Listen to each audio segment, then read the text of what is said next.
Thank you, Madam President. I'm Deputy Commissioner Oscar Kwok of the Hong Kong Police Force. I'd like to make a statement in response to the earlier comment about Hong Kong by an NGO. Hong Kong used to be one of the safest cities in the world, an ideal place to work and live in. Crime rates were extremely low by any international standards. Anyone, even children, young women and the elderly, can venture outside at night without having to worry about being robbed or molested.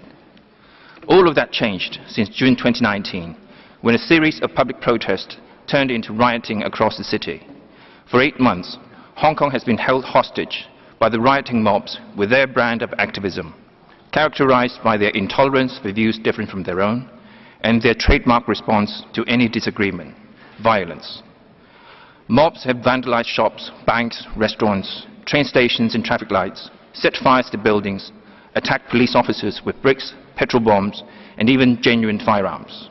They viciously assaulted innocent citizens who opposed them, even proudly showing the attacks online to intimidate the population.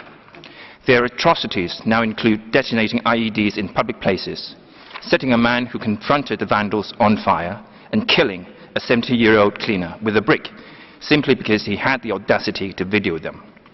This was the nature of the horrible menace that faced innocent Hong Kong citizens, and it was the Hong Kong police which had the unenviable task of preserving their rights and freedoms, which are no less worthy of protection than those claimed by the protesters.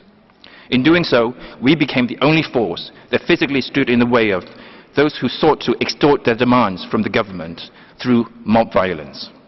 This was the real reason they are relentless in accusing the police of brutality, as part of a comprehensive effort to vilify the Hong Kong police, with the aim of removing it from the equation so that the extortion could be successful.